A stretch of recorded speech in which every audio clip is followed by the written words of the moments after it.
बिस्मिल्लाहिर्रहमानिर्रहीम, अस्सलाम वालेकुम, good morning and welcome to morning at home. मैं हूँ आपकी मेज़बान जुगन काजिम और उम्मीद है कि आप सब खैरियत से होंगे। व्यूअर्स, हमारे मुंह से निकले हुए अल्फाज कितनी अहमियत रखते हैं, कितनी सिग्निफिकेंस रखते हैं, हम रियलाइज़ नहीं करते। आज मैं आपसे बात करना चाहूँगी हमारे वर्ड्स की, हमारे अल्फाज की। आपको पता है व्यूअर्स, हमारे मुंह से निकले हुए कुछ अल्फाज किसी की ज़िंदगी में बड़ा पॉजिटिव इम्पैक्ट भी ला सकते हैं, बड़ा अच्छा असर ला सकते हैं, और वही अल्फाज जो हम अपने मुंह से निकाल रहे हैं जब वो नेगेटिव हो जाते हैं तो दूसरे इंसान को कभी कभी बड़ी सीवियर डिप्रेशन में और एंग्जाइटी का शिकार भी बना देते हैं। आपको एक एग्ज़ाम्पल देती हूँ। हम किसी गेट टुगेदर पे जाते हैं, किसी पार्टी पे जाते हैं, किसी को कहीं पे किसी जगह जाते हैं और वहाँ पे हमारी किसी से मुलाकात, अपनी किसी पुरानी सहेली से या किसी रिलेटिव से मुलाकात होती है। अब वो रिलेटिव हमें आगे से घूम के मिलते ही कहते हैं, हाय, जैसे जुगन, ठीक है, हाय जुगन, कितनी अच्छी लग रही हो, बड़ी फ्रेश लग रही हो, you are looking so good. अच्छा, उससे क्या होगा? एकदम से मेरे दिमाग को एक मैसेज आएगा कि मेरी किसी ने तारीफ़ की है। उस मैसेज, उस पॉजिटिव मैसेज से मेरा मूड भी अच्छा होगा और मैं अपने बारे में अच्छा महसूस करूँगी। अब उसी गेट टुगेदर पे मैं जाती हूँ और वही खातून या वही मर्द मुझे मिलता है और आगे से मुझे घूम के कहता है, हाय अल्लाह जुगन, तुम्हें क्या हो गया? तुम तो बड़ी कमज़ोर हो गई हो, अजीब सी लग रही होगी, तुम्हारे मुंह को क्या हो गया? क्योंकि मैं पिछले कुछ दिनों से ये एक्सपीरियंस कर रही हूँ ना, तो इसी चीज़ पे मुझे हंसी भी आ रही है। और बल्कि कल रात को ही मैं एक गेट टुगेदर पे गई हुई थी, मेरी बड़ी प्यारी दोस्त की सालगिरह थी, तो वहाँ पे 2-3 लोग मिले तो जिन्होंने मेरे ऊपर कमेंट किया कि मैं कैसी लग रही हूँ। तो एक खातून ने तो मिलकर कहा कि जुगन बड़ी पतली हो गई हो, अच्छी लग रही हो, पहले वाली जुगन लग रही हो जब छोटी होती थी। क्योंकि ऑब्वियसली बचपन के फ्रेंड्स आपको जानते हैं। उन्होंने कहा काफ़ी टाइम तुम्हारा बड़ा टफ टाइम गुजरा था, तुम्हारा वेट ऊपर नीचे हो रहा था। मैंने कहा हाँ जी, बस आपको पता है, प्रेगनेंसीज, मिसकैरेज, बच्चों को फीड कराना, ऊपर से इतनी हार्मोनल ट्रीटमेंट्स चल रही थी कि ऑब्वियसली बॉडी के अंदर उसके इफ़ेक्ट्स तो आते हैं। उसी के बरक्स 2 लोग ऐसे मिले जिन्होंने घूम के कहा, हाय अल्लाह, तुम्हें क्या हो गया? ठीक तो हो, बीमार तो नहीं हो गई? लो जी, बंदा अपना वज़न कम करके एक्सरसाइज, फिटनेस उसकी तरफ जा रहा है और लोग आपको कह रहे हैं, हाय अल्लाह, तुम्हें क्या हो गया? और दिल में बार बार एक ही बात आए कि जब वज़न ज़्यादा था तब भी लोग कमेंट करते थे ऊट पटांग, अब कम हो गया, अब मैं अपने नॉर्मल साइज़ पे चले गई हूँ तो उस पर भी लोग कमेंट कर रहे हैं, तो बंदा करे तो क्या करे? अच्छा, ये तो एक वेट का प्रॉब्लम है, ये साइड पे कर देते, बट जनरली उस एक अच्छे कॉम्प्लीमेंट पे मेरा मूड बड़ा अच्छा हुआ। लेकिन जब 2 लोगों ने मुझे ये महसूस कराया कि यार मैं तो बड़ी कोई अजीबो-गरीब सी लग रही हूँ, या मैं बीमार लग रही हूँ, या लाग़र लग रही हूँ, तो मुझे बहुत बुरा लगा और मेरा सच्ची बात है व्यूअर्स, मूड कुछ ऑफ सा हो गया। और अगर मैंने 2 घंटे बैठना था, मैं कोई आधे पौने घंटे बाद, 45 मिनट बाद ही माजरत करके कि सुबह मॉर्निंग शो है, मैं बड़ा थक गई हूँ, मैं निकल गई। मेरे हस्बैंड ने मुझे कहा, क्या हुआ है? मैंने कहा कुछ नहीं जानी, इन्हीं लोगों में जब पहले जाती थी, वज़न ज़्यादा होता था तो कहते थे, हाय थोड़ा सा वेट कम कर लो, थोड़ा ख्याल करो, पहली वाली जुगन ही तुम लगती। अब वही लोग जो हैं घूम के वज़न कम करने पे मुझे पूछ रहे हैं कि मुझे कोई बीमारी हो गई है या मुझे कोई प्रॉब्लम है। सो होता ही है कि व्यूअर्स, अल्फाज का चुनाव हो सकता है, कमान से निकला हुआ तीर और ज़बान से निकली हुई बात वापस नहीं आती व्यूअर्स। और शायद वो लोग मेरे वज़न कम करने पे कॉम्प्लीमेंट ही कर रहे थे, लेकिन उनका तारीफ़ करने का या उस चीज़ को नोट करने का तरीका इतना नेगेटिव था जो शायद वो जान के नहीं कर रहे थे। मसला ये है कि व्यूअर्स, एज अ सोसाइटी हमें इतनी बुरी आदत, एक माशरा होने के नाते हमें इतनी बुरी आदत पड़ गई है कि हम लोगों की किसी अच्छी चीज़ के ऊपर भी जब कमेंट करते हैं तो बुरी तरीके से करते हैं। मतलब बात हम अच्छी कर रहे होते हैं अपनी तरफ से और बड़ी दफ़ा फिर बाद में कहते हैं, यार वो पता नहीं क्यों रुस गए थे, हम तो तारीफ़ कर रहे थे। तो तारीफ़ को फिर तारीफ़ लगना चाहिए व्यूअर्स। क्या पता जिस इंसान से आप मिल रहे हैं वो कितनी डिप्रेशन में हो, कितने जहनी दबाव का शिकार हो, शायद किसी जिस्मानी तकलीफ़ में हो, और जब हम उनको कोई ऐसी नेगेटिव बात कह देते हैं जो उनको इतनी बुरी तरह से मुतासिर करती है, तो वो डिप्रेशन और ज़्यादा बढ़ जाती है। बड़े लोग कहते हैं कि आजकल सोशल एंग्जाइटी लोगों को है। आपको पता है लोगों को सोशल एंग्जाइटी क्यों होती है? सोशल एंग्जाइटी का मतलब क्या है कि आप किसी ऐसी जगह पे जाएं जहाँ पे लोग ज़्यादा हैं, वहाँ पे आप एकदम से आपको घबराहट होनी शुरू हो जाए, आपको ऐसे लग रहा है आपका सांस रुक रहा है, आपको टेंशन हो रही है, आपको एंग्जाइटी हो रही है और आप उसकी वजह से उस जगह से बस निकलना चाह रहे होते हैं। अभी टीवी पे बहुत से लोग जो मुझे सुन रहे होंगे या ऑनलाइन यूट्यूब पे जो देख रहे होंगे वो यही कह रहे होंगे कि हाँ मुझे भी ये होता है। तो ये एक बड़ी कॉमन चीज़ है। ये क्यों इतनी ज़्यादा स्पेशली पाकिस्तान में हो रही है? एक तो सोशल मीडिया और बहुत ज़्यादा जो हम लोगों से हमने राब्ता छोड़ दिया है और हर वक्त हम मशीनों और गैजेट्स पे होते हैं, तो जब लोगों से मिलते हैं तो वैसे ही घबराहट होती है। उसके अलावा लोगों की टेंशन्स और प्रॉब्लम्स भी होती हैं। बट एक तीसरा बहुत बड़ा रीज़न, अब आजकल इस पे बहुत ज़्यादा नफ्सियात के पॉइंट ऑफ व्यू से रिसर्च हो रही है और सबसे ज़्यादा जो चीज़ मंजर आम पे आ रही है वो ये आ रही है कि लोग जब दूसरे लोगों को मिलते हैं तो तंज़िया अंदाज में बात करना, मजाक उड़ाना, मजाक में बुलिंग करना, यानी कि किसी चीज़ को पकड़ के छेड़ना। अब पिछले दिनों किसी ने मुझे एक बात कही है, लास्ट वीक की बात है, मैं कहीं बैठी हुई थी, हंसी मजाक गप्पे ये वो, तो किसी ने आके मुझे एकदम से कहा चलो चलो उठो, ख़त्म हो गया तुम्हारा शो, उठो उठो, मॉर्निंग शो इज़ ओवर। मेरा इतना दिल ख़राब हुआ। अब दूसरे एंड पे वो मजाक था, लेकिन वो मेरे लिए मजाक नहीं था। मुझे ऐसा लगा कि शायद मेरा वहाँ पे आना और गप्पे लगाना और मजाक करना दूसरों को बुरा लग रहा है। सो व्यूअर्स, जस्ट बिकॉज किसी का नेचर मजाक करने वाला है और लाडियों वाला है, उसका ये मतलब नहीं है कि उनके दिल में उनके रिबकेज के अंदर उनके अंदर दिल नहीं धड़कता। उनका भी अंदर दिल धड़क रहा होता है। और दिल, किसी का भी दिल दुखाना viewers is not a nice thing. मैं अपने से आपको एग्जांपल दे रही हूँ क्योंकि मैं क्यों किसी का नाम लेके कोई बात कहूँ। लेकिन अगर आप सेलिब्रिटीज़ को भी देखें, अच्छा किसी की कोई चीज़ देख रहे होंगे, किसी ने अपनी बच्ची की, अपने बेटे की, अपनी फैमिली की कोई तस्वीर लगाई होगी, तो उस बंदे की तारीफ़ करेंगे जिसका सोशल मीडिया होगा कि आप तो बड़ी अच्छी लग रहे हैं, लेकिन आपके हस्बैंड को क्या हो गया, बच्चों को क्यों नहीं तैयार किया, या आपका बच्चा बड़ा मोटा हो गया है। ओ भाई, ये कोई किसी को खुश करने वाली बातें हैं।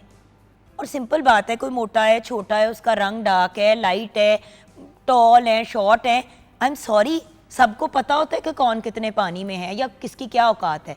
बार बार किसी को किसी की कमज़ोरी या कोई ऐसी चीज़ जो शायद उनको चुभती हो, उस पर तंग करना, क्या ये जायज़ बात है व्यूअर्स? देखें, ये वाली फ्रैंकनेस जो है ना, ये सिर्फ वो लोग ले सकते हैं जो आपके करीब हो। अब हम सेट पे बड़ी दफ़ा एक दूसरे से मजाक करते हैं, मैं भी छेड़ती हूँ, मुझे भी छेड़ते हैं। कल जैसे मैंने एक आउटफिट पहना हुआ था तो मुझे हमारे एक कॉलीग ने बड़ा चढ़ा, कहता है तो तुसी नाइट सूट पहन के आ गए हो तुसी।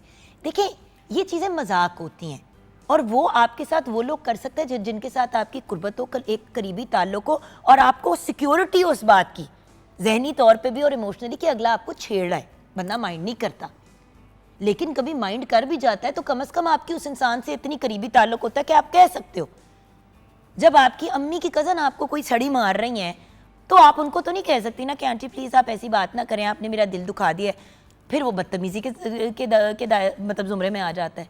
सो मेरी रिक्वेस्ट है बड़ों से भी और छोटों से भी, देखिए बच्चे तो कह जाते हैं सिली और स्टूपिड बातें, बच्चों को तो बंदा फॉरगिव कर ही देता है। मुझे याद है कोई 6 साल पहले मेरे बेटे हमजा ने आके मुझे कहा, ओ मामा कॉन्ग्रेचुलेशन आपकी 50th बर्थडे। मैंने कहा पुत्र भी 20 साल पड़े ना, हौसला कर। बट वो जो होता है ना, आप मजाक भी कर लेते हो। अब यही बात आपको अगर कोई और आके कहता है, तो जो भी बात है व्यूअर्स, औरतें होती है अपनी एज के बारे में सेंसिटिव, तो क्यों किसी को छेड़ना। आपने नोटिस किया होगा, हम मॉर्निंग शो पे कभी भी किसी से नहीं पूछते आपकी एज क्या है, अनलेस कोई यंग बच्चा आया हो और उसकी हाई अचीवमेंट्स हो तो बंदा पूछता है बेटा आपकी क्या एज है, या कोई बुजुर्ग ऐसा आया हुआ हो जिन्होंने कुछ छोटी उम्र पे काम किया तो बंदा कहता है कि जी किस एज पे आपको फलां अवार्ड मिला था। लेकिन किसी की फीलिंग्स को बिला वजह, एक तो व्यूअर्स एक बात अपने पल्ले बांध ले, किसी की सैलरी का पूछना कि आप कमाते कितना है, और किसी के जिस्म के ऊपर कमेंट करना और किसी की उम्र के ऊपर कमेंट करना, ये बहुत गलत चीज़ें हैं। किसी की सैलरी, किसी की एज और किसी के बॉडी के ऊपर या उनकी लुक्स के ऊपर कमेंट करना नेगेटिव बात है। और अगर कमेंट करना है तो पॉजिटिव अंदाज में करें, नेगेटिव बात मत करें। क्योंकि व्यूअर्स याद रखें, आपने एक दफ़ा मुंह से गलत बात निकाल दी, उन्हें तो वापस नहीं आना। लेकिन अगर अगले ने भी आपको कोई बदतमीज़ जवाब दे दिया तो फिर क्या इज्जत रहेगी 5, 10 या इवन 2 लोगों में।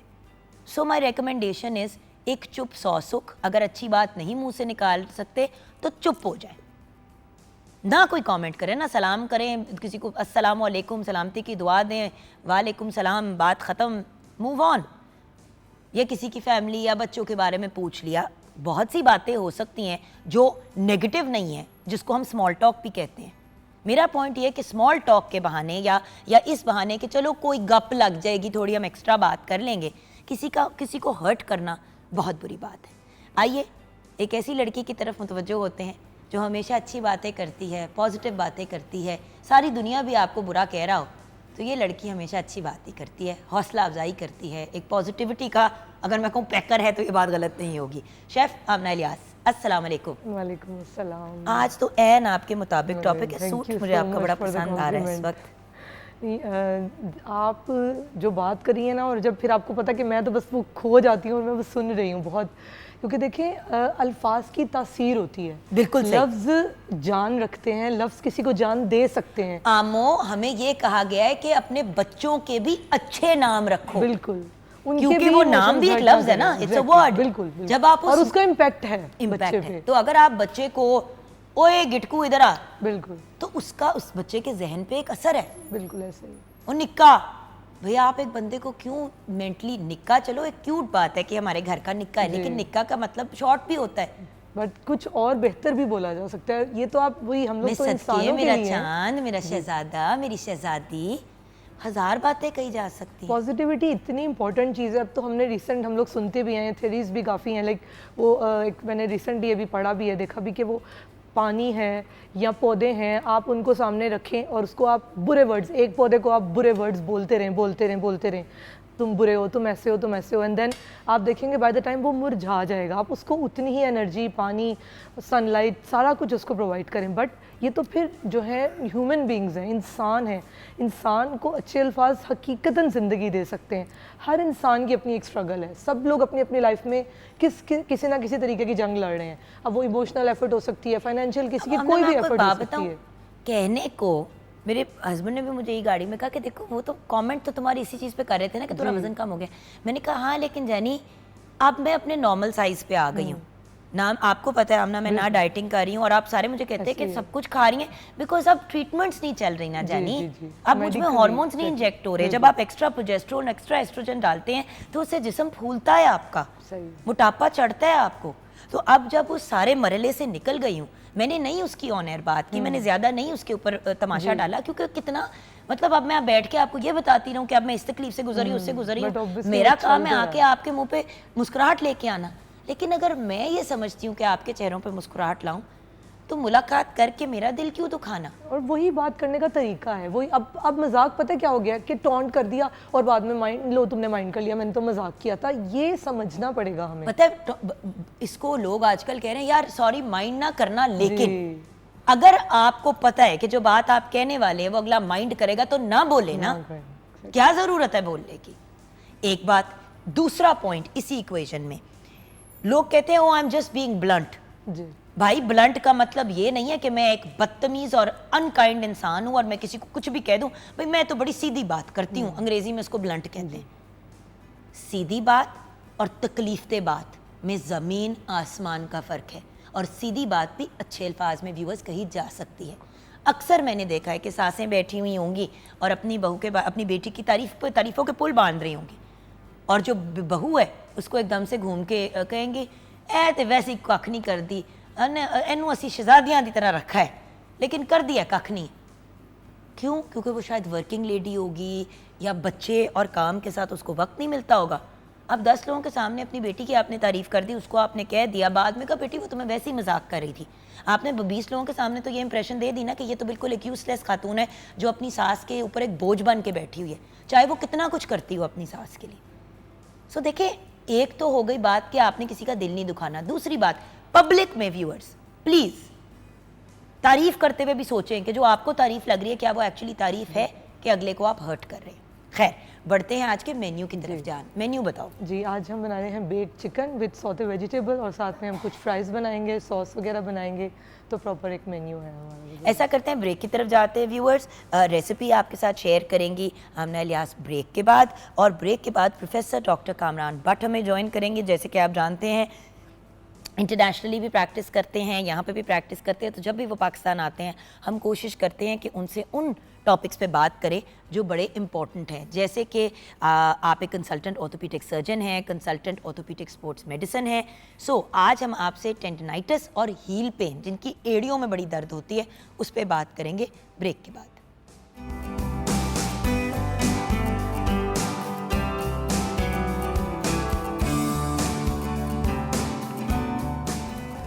Welcome back from the break viewers. और शेफ आमना इलियास अपनी रेसिपीज प्लीज शेयर करें और मेरे जिम्मे काम लगा दें जो मैंने करना है पहले, फिर इंग्रेडिएंट्स। सौदे वेजिटेबल्स हैं, हम इनको कर लेंगे पहले। ये आप लीजिएगा। जिंजर गार्लिक टाइप नहीं डालना जी, वो गार्लिक की है, गार्लिक पाउडर हम इसमें डालेंगे। गार्लिक ये आप पाउडर ले लीजिए। ओके जी, मैं आपको पहले इंग्रेडिएंट्स और बता सॉस देती का हूँ। क्या करना बेक चिकन के लिए ये चिकन स्टॉक है, ये हम इसको पहले थोड़ा सा कुक कर लेंगे। चिकन पाउडर से मैंने बनाया है, आप चाहें तो आप फ्रेश स्टॉक निकाल के वो भी ऐड कर सकते हैं।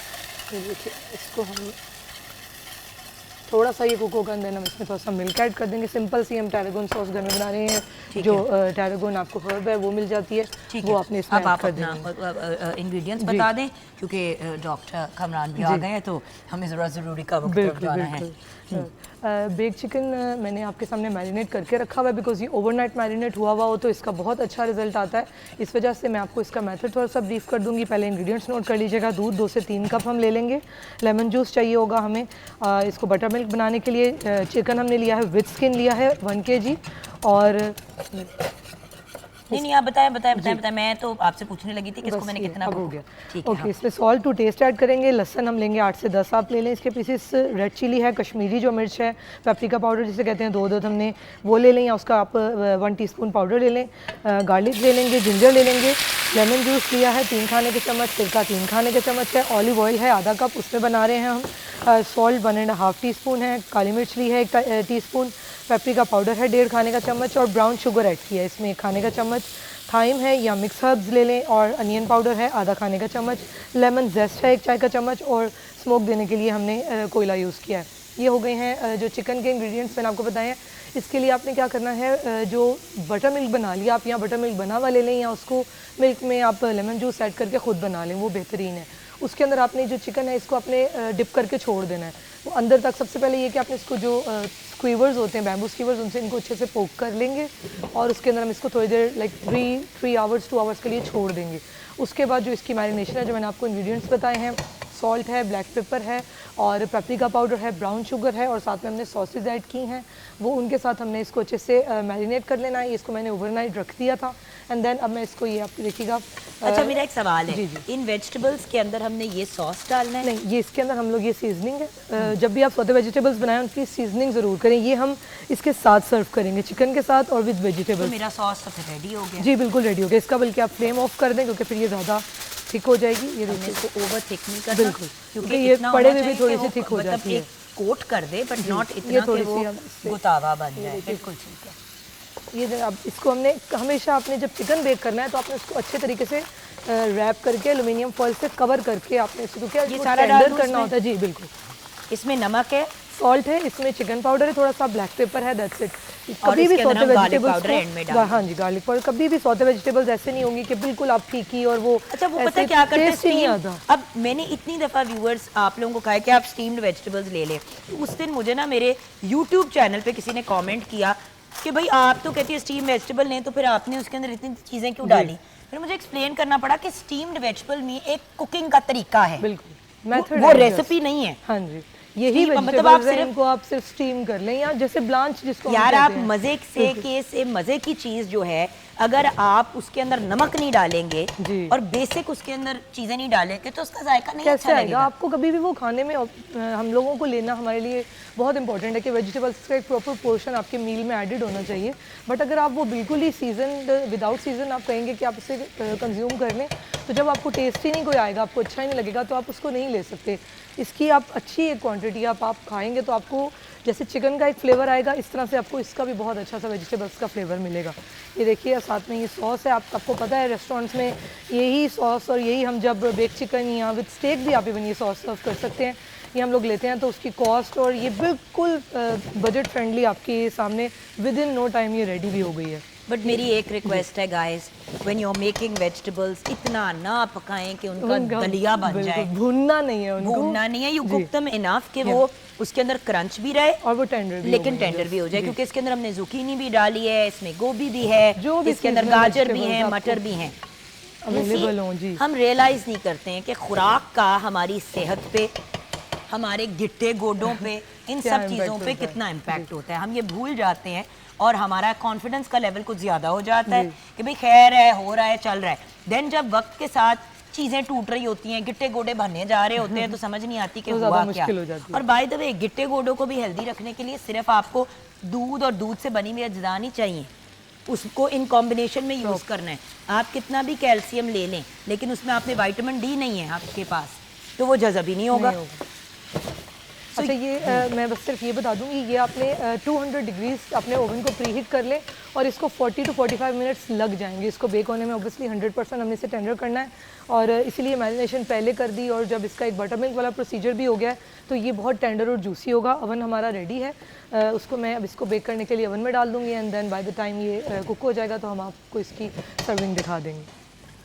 हाँ जी, तो अब हम इनको अब आप अपना काम मुकम्मल करें, मैं ज़रा डॉक्टर साहब के पास जाती हूँ क्योंकि उनसे मैं यही बात करते हुए ब्रेक में जाना चाहूँगी। अस्सलाम वालेकुम डॉक्टर साहब। Thank you very much. हमारे बहुत ही प्यारे भाई, हमारे absolute favourite professor doctor Kamran Bhat हमारे साथ हैं।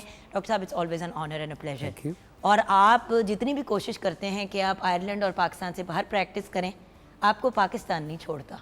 आप क्या पाकिस्तान को छोड़ेंगे, पाकिस्तान आपको नहीं छोड़ता। Thank you very much. माशाल्लाह से पहले आप डॉक्टर्स हॉस्पिटल में प्रैक्टिस कर रहे थे, अब आप डॉक्टर्स के साथ साथ आईएमसी में भी लाहौर में कर। जी जी। And of course you are visiting all over Pakistan whenever required, conferences and indeed, thank you. Doctor साहब, खुराक, सबसे पहले मैं खुराक की बात करते हुए ब्रेक में जाना चाहूँगी, उसके बाद ब्रेक के बाद मैं डिटेल में आपसे टेंडनाइटिस एंड एड़ियों में जो दर्द हो रही है आजकल बच्चों को, बड़ों को, उस पर भी बात करूँगी। डॉक्टर साहब, खुराक का ये मैंने कुछ थोड़ी सी बात की, इसमें आप क्या एडिशन करेंगे from an orthopaedic point of view?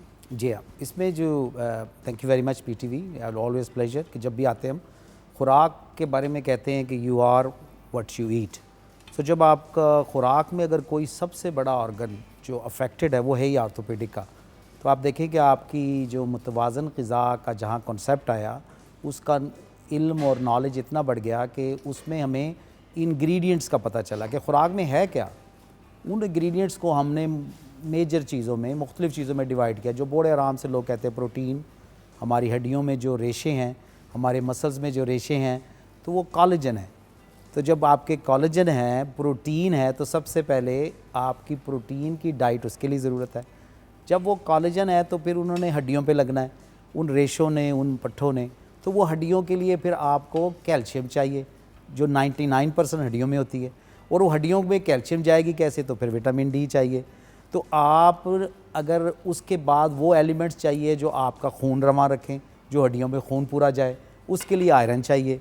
तो आप इसको तो कह ही नहीं सकते। ये जब मैंने जो आपसे बात की है कि you are what you eat, तो अगर आप प्रोटीन लेंगे, फिर कैल्शियम देंगे हड्डियों को, फिर आप उसके साथ उसको विटामिन डी देंगे, तो फिर ही आपकी हड्डियाँ या मस्कुलोस्केलेटल सिस्टम ऑर्थोपेडिक रिलेटेड उसमें जान आएगी।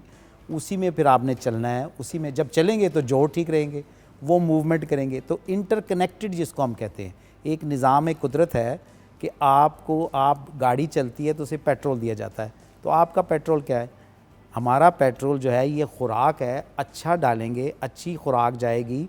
और अब जो रिसर्च आ चुकी है, अब कोई एक्सक्यूज़ नहीं है। जैसे मैं सुन रहा था कि आप सब्ज़ियाँ भूनती जाएँ, तो आपने उसके इंग्रेडिएंट ग़िज़ाइयत को ख़त्म नहीं करना, वो तमाम चीज़ें उसमें शामिल क्योंकि जो गाजरें हैं जो हमने इसमें डाली हैं सब्जियों में, अभी जो हम भून रहे थे, व्यूज़, उन गाजरों में विटामिन सी है जी, ठीक है। साथ में हमने एक सॉस बनाया जिसमें दूध भी है, लेकिन आपने जिस वक्त उन गाजरों को ओवर कुक किया तो उसकी विटामिन सी भी गई, राइट। अगर विटामिन डी के पॉइंट ऑफ व्यू से बात करें तो वो एग योक में पाया जाता है, सनलाइट से मिलता है। ज़्यादातर लोग ये इन चीज़ों को अवॉइड करते हैं क्योंकि कहीं कोई बहुत साल पहले सुन लिया कि अंडों से कोलेस्ट्रॉल, तो अंडे की जर्दी से हर किसी की दुश्मनी हो गई।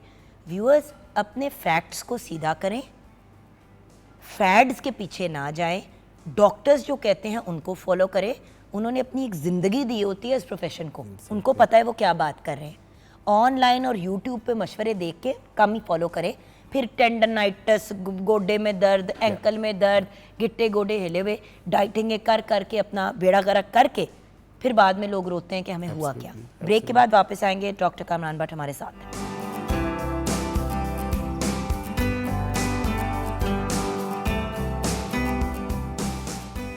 Welcome back from the break viewers. अभी ब्रेक में मैं डॉक्टर साहब से डिस्कशन कर रही थी पिंकटोबर की, और यही चीज़ की चीज़ देखिए, ब्रेस्ट कैंसर अवेयरनेस की हम बात करते हैं, पूरा महीना हमने पिंक रिबन पहना, हर स्टेज पे शो में हर रोज़ किसी ना किसी पॉइंट पे डिस्कशन भी की कि भाई प्लीज़ अर्ली डिटेक्शन की तरफ अपना थोड़ा जहन करें, विच मीन्स कि स्क्रीनिंग्स के लिए जाएं और अपना राइट टाइम पे अगर एक चीज़ पकड़ी जाती है व्यूअर्स, या कोई चीज़ बनने से पहले आपको इंडिकेशन मिल जाती है कि कुछ होने वाला है। सर्जरी भी छोटी, कभी कभी सिंपल रेडिएशन से भी मसला हल हो जाता है, कभी कभी एक छोटे से प्रोसीजर से आप क्लियर हो जाते हैं, कीमो की भी ज़रूरत नहीं पड़ती, कीमोथेरेपी भी अब आपको गोलियों के फॉर्म में भी मिल जाती है। लेकिन जब आप 4th स्टेज पे जाएंगे डॉक्टर के पास ब्रेस्ट कैंसर के, तो डॉक्टर क्या करेगा व्यूअर्स? ये एक बड़ा इम्पॉर्टेंट एलिमेंट है। प्लीज़ पिंकटोबर को याद रखिएगा, this is a very important thing. And सिर्फ अक्टूबर के महीने में नहीं, पूरा साल अपने घर में जो ख़वातीन हैं, अगर खुद नहीं वो जाती हैं अपनी स्क्रीनिंग्स के लिए, तो घर वाले लेके जाएं। देखिए, जो औरत 40+ की है उसके बच्चे कम से कम 15-16 साल के तो होंगे ना। बच्चे भी कह सकते हैं कि अम्मी चलें, अब टाइम आ गया। So I am just saying that everybody should push for ख़वातीन कि वो जाएं और वो अपनी चेकअप्स करवाएं, क्योंकि औरतें अपने आप को सबसे पहले इग्नोर करती हैं। डॉक्टर साहब, इम्पॉर्टेंट क्वेश्चन, क्या ब्रेस्ट कैंसर के कोई असरात हमारी हड्डियों पे, जोड़ों पे, इन जगहों पे भी होते हैं? जी, आपने बड़ा अच्छा इस महीने के हवाले से इन स्पेसिफिकली क्वेश्चन किया है। जब आपकी एक सिनेरियो में दूंगा, तमाम नाजरीन जो ये जो प्रोग्राम देख रहे हैं, अगर आपका वज़न कम हो रहा है, आप एक खातून हैं और आपकी हड्डियों में दर्द हो रही है और रात को बड़ी दर्द होती, तो समझ जाएं कि ये आम पट्ठे नहीं अकड़े हुए, थकावट नहीं है, बस ऐसे ही दर्द है। ब्रेस्ट कैंसर जब बढ़ता है तो 4-5 सिर्फ कैंसर हैं जिस्म के जो हड्डियों में भी जाते हैं। उसको हम कहते हैं कि मेटास्टैटिक डिजीज़, यानी उसकी कहीं जड़ हड्डियों में जाने लगी है। तो अगर हो तो ये बिल्कुल ये स्टेज एक आती है कि ये हड्डियों के ऊपर जाके लगना शुरू होता है और हड्डियों में दर्दें बनाता है। लेकिन उस स्टेज तक मरीज़ को पता होता है कि उसका वज़न कम हो रहा है, भूख नहीं लग रही, तो ये हड्डियों में जब पहुंच जाए तो इसका मतलब है कि हड्डियों में भी ये पहुंच गया है। तो इसको हम कहते हैं कि हड्डियों में सबसे कॉमन है, यानी जो ब्रेस्ट का कैंसर है वो हड्डियों में सबसे, जब वो अपनी जगह से आगे बढ़ता है तो वो हड्डियों में जाता है। Okay, so viewers, it's not just breast cancer है तो ब्रेस्ट रिमूव हो गया तो व्हाटएवर।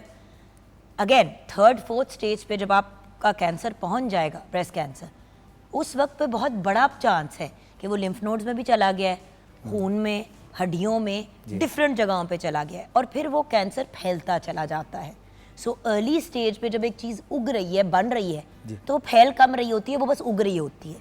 आपने उसको रोका, उसको पकड़ लिया, उसको निकाल लिया, मसला ख़त्म हो गया। आपने उसको छोड़ा, उसने जड़ें बनाई, उसकी जड़ें हड्डियों में गई और फिर प्रॉब्लम बहुत सीरियस हो जाती है व्यूअर्स, और फिर उसका इलाज भी उससे कई गुना ज़्यादा तकलीफ दे होता है। डॉक्टर साहब, तकलीफ की बात करें तो एड़ियों में दर्द, जी जी, बच्चे कहते हैं आजकल मेरी एड़ियों में दर्द है, ये क्या नॉनसेंस है? बिल्कुल वो ठीक है। एड़ियों में क्यों दर्द होती है? हाँ जी, ये बहुत से पेशेंट्स हमारे पास आ रहे हैं जिनमें अगर हम स्टार्ट करें एडल्ट से, तो हमारी ख़वातीन कहती हैं जब हम सुबह उठती हैं तो एड़ियों में बड़ी दर्द होती है जी, कदम नहीं रखा जाता, पाँव ज़मीन पे नहीं रखा, पाँव ज़मीन पे नहीं रखा जाता। सबसे कॉमन जो एड़ियों में दर्द होती है उसको एक लफ्ज़ इस्तेमाल करते हैं जिसका तशख़ीस में कहते हैं प्लांटर फेशियाइटिस। प्लांटर फेशियाइटिस, तो जो पाँव की जिल्द और उसके अंदर पट्टे लगे होते हैं, जहाँ वो हड्डी पे लगते हैं वहाँ से वो खिंचते हैं और सोजिश करते हैं, अकड़ाव करते हैं। तो वो लोग जिनके फुटवेयर ठीक नहीं है, जूते तंग पहनती हैं, कुछ हील को भी लोग ब्लेम करते हैं, टांगों में कड़ाव है। और सर जो पानी नहीं पीते, पानी नहीं जो पीते, पानी से भी तो घड़ोल पड़ते हैं। तो आप जब पानी नहीं पीते, आपको क्रैम्प्स पड़ रहे होते हैं, डॉक्टर पे जाते हैं तो डॉक्टर ड्रिप लगा देता, कहते हैं ओ मैं बहुत बेहतर हो गई, वही पानी पी लेते तो दर्द ना होती। तो वो उनको हील पे पाँव नहीं रखा जाता और नीचे, और वो बड़े फ्रस्ट्रेट होती हैं। जब कुछ थोड़ा टाइम गुजरता है तो वो चलना शुरू कर देती हैं। इसमें वो आके हमें बताती हैं कि हमें यहाँ हील में दर्द होती है। तो हील में दर्द होने की वजह प्लांटर फेशियाइटिस है, और इसमें हम देखते हैं कि मरीज़ एक एक्सरे के साथ आता है। एक्सरे की इसमें ज़रूरत नहीं होती, ये टेस्ट है जो बताता है कि या आप, मैं ऊपर से स्टार्ट करता हूँ, आपकी टांगों में अकड़ा है, आप हील का ज़्यादा इस्तेमाल है, या फ्लैट आपने बहुत ज़्यादा कर लिया। दोनों सूरतों में पाँव फ्लैट हो तो बड़ी दर्द होती है, एड़ी में भी दर्द होती है और फिर आपको यहाँ पे शिन स्प्लिंट्स भी हो जाती है। दूसरा, आपके जूते कैसे पहन रही हैं आप। हमारे यहाँ कोई कल्चर ही नहीं है कि इनके हर पेशेंट को या कोई इंडिविजुअल जो ये देखे कि मेरा साइज़ क्या प्रॉपर है, ए है, बी है, सी है, चौड़ा कितना है जूता, टाइट है, प्रॉपर है, नहीं है, उस पर एफर्ट नहीं लगाई जाती। उसको महसूस नहीं किया जाता कि हमें ज़रूरत है उसकी। डॉक्टर साहब, आपकी एड़ी वाली जूती के बारे में क्या राय है? हाँ जी, एड़ी वाली जूती जो है वो नेचुरल नहीं है। उसकी ज़ाहिरी बात है कि वो आपके आगे शुरू होंगे तो अंगूठों से, उसका वो टेढ़े होने का ख़तरा है उससे, अंगूठों के पीछे जो जगह है वहाँ पे दर्द होने का ख़तरा है, आपको हील में पेन होने का ख़तरा है, और उसके बाद आपकी टांगों में और ऊपर कमर तक दर्द होने का अच्छा, खतरा अब मेरा एक सवाल है। जी। मैं क्योंकि फ्लैट फुटेड हूँ, जी हाँ। तो मैं एड़ी में ज्यादा कंफर्टेबल Exactly. होती हूँ। ये उसमें- क्या कहानी है? इसमें- फ्लैट फुटेड से मुराद ये कि व्यूअर, जब आप अपना पैर जमीन पे रखते हैं तो अगर आप मिट्टी में या कहीं रखे और आपका पूरे पाँव की शेप बनती है, बीच में से ऐसे कम नहीं आता, वो जो होता है ना बीच में से मिसिंग होता है, और फिर पीछे Exactly. आपका पाँव बनता है और आपका एड़ी बनती है और आपकी उंगलियां बनती हैं, लेकिन बीच में से गैप आता है। अगर आपका पाँव फ्लैट है जी, तो जी। पूरा आपका फुट का प्रिंट बनता है, ये फ्लैट फुटेड ये है। बड़ा अच्छा आपने सवाल किया। आपने देखा होगा कि मर्दों के जूते जब बनते हैं तो छोटी सी हील दी जाती है, तो आप जब थोड़ी सी हील है, वो नॉर्मल आर्च वाले को भी आपके पीछे के पट्टे को रिलैक्स रखती है। आपका फ्लैट बहुत ज़्यादा जूता होना या आपका फ्लैट फीट होना आपकी एड़ी और पट्टों पे असर करता है।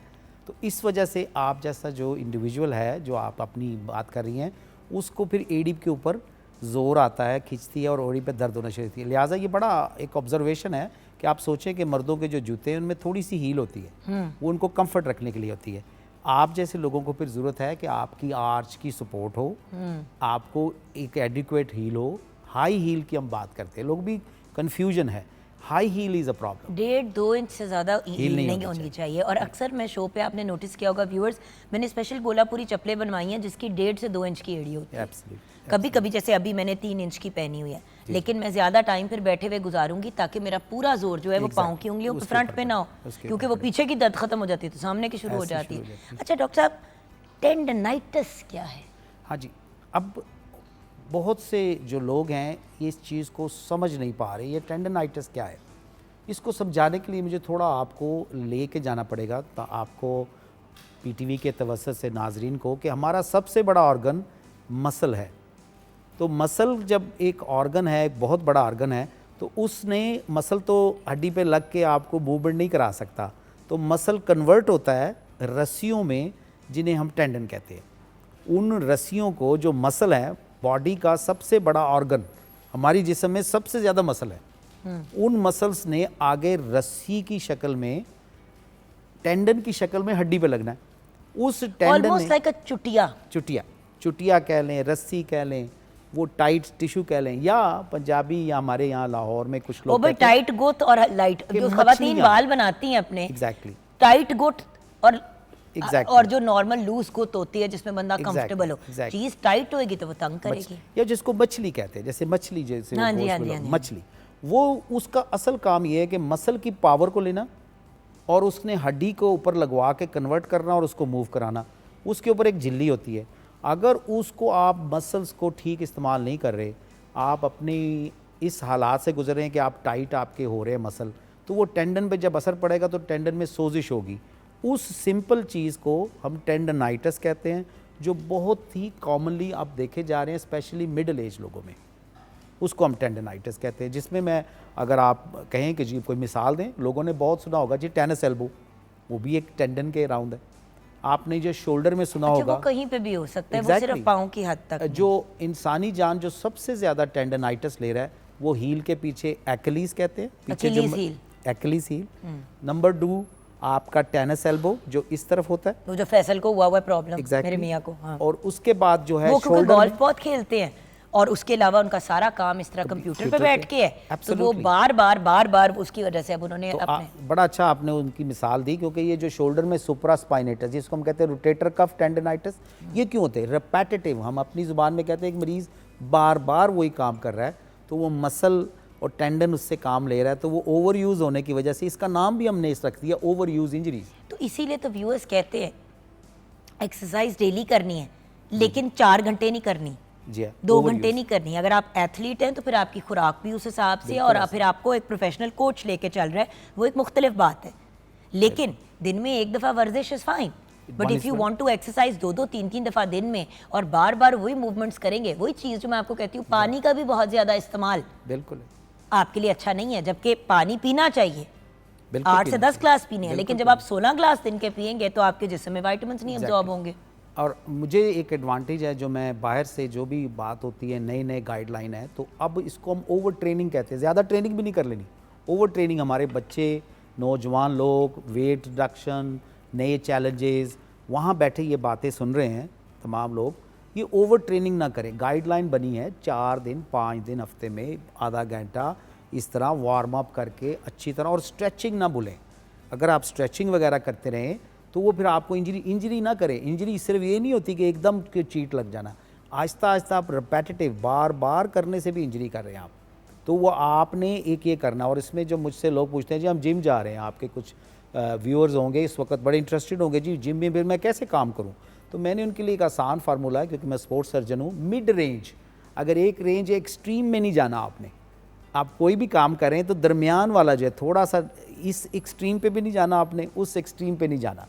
तो आप जो भी काम करें वो मिड रेंज में, ताकि आपके टेंडन्स पे वो खिंचाव ही ना आए जो आपको करता है। और आप जब स्ट्रेच करेंगे तो वो रिलैक्स रहेंगे। और आप जैसे पूरी कह रही हैं ओवर ट्रेनिंग ना करें, गाइडलाइन के मुताबिक कुछ दिन 1 घंटा दिन में कर दिया, 5 दिन हफ्ते में कर लिया, that should be good enough. ये तो बहुत ज़्यादा है।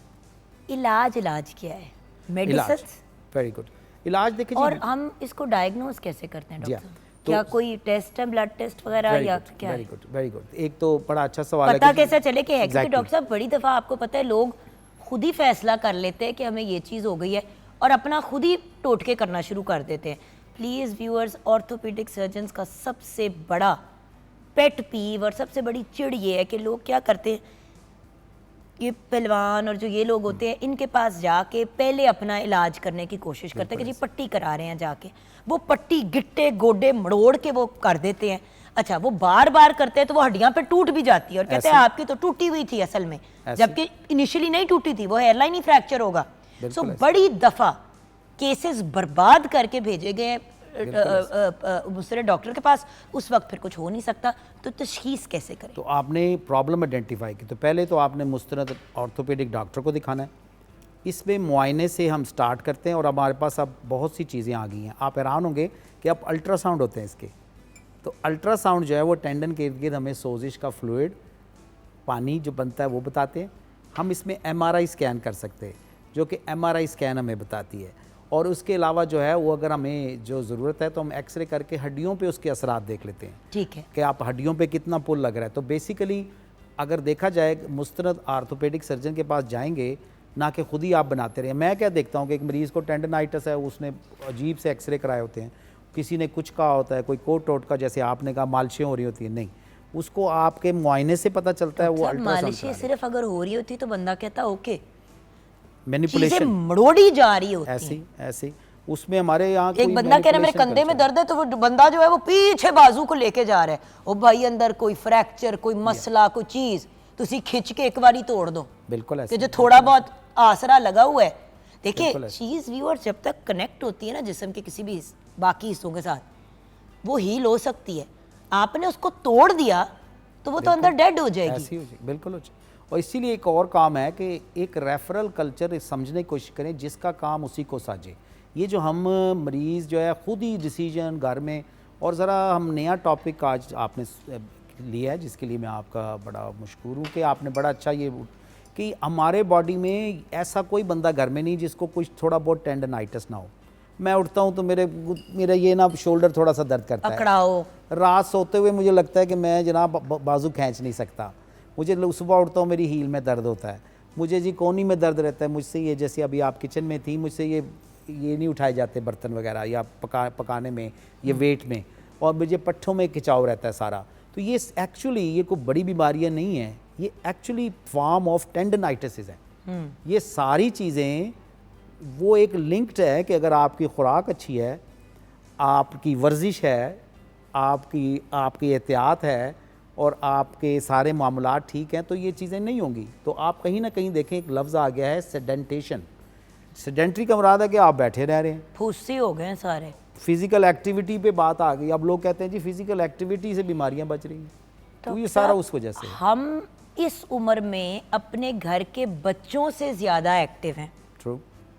इस स्टेज पे अपनी ज़िंदगी में, जबकि आपको याद है कि जब हम छोटे होते तो फुदक फुदक कभी इसके घर कभी उसके घर कभी इधर से उठा के, मतलब मेरी अम्मा मेरे छोटे भाई और मुझे पकड़ के हमसायों के घर से लेके आती थी कि कर क्या रहे हो, छत पे चढ़े हुए हैं, दरख्त पे चढ़े हुए हैं, दरख्त पे तोड़ के अब चढ़ के आम उतार रहे हैं। शतूत हमारे 2 घर छोड़ के आगे घर लगे होते थे, जैसे शतूत सीजन में आते थे हम उनका गेट टाप के जाके शतूत होता, मतलब हम एक्टिव थे एज चिल्ड्रन। बिल्कुल, क्योंकि अब मैं अपने बच्चों को देखती हूँ और मैं कहती हूँ इस स्टेज पे जहाँ पे ज्यादातर बैठ के काम ये वो वटेवर, मेरी एक्सरसाइज छोड़ दें भैया। आपको पता है मेरा पिछला साल आपने ही मेरी ट्रीटमेंट किया, पहले मेरी कमर टूट गई, उसके बाद मेरा ये हाथ भी टूटा, तो मेरी एक्सरसाइज सच नहीं हुई, लेकिन उसके बावजूद मैं अपने बच्चों से ज्यादा एक्टिव हुई। कितनी अजीब बात है।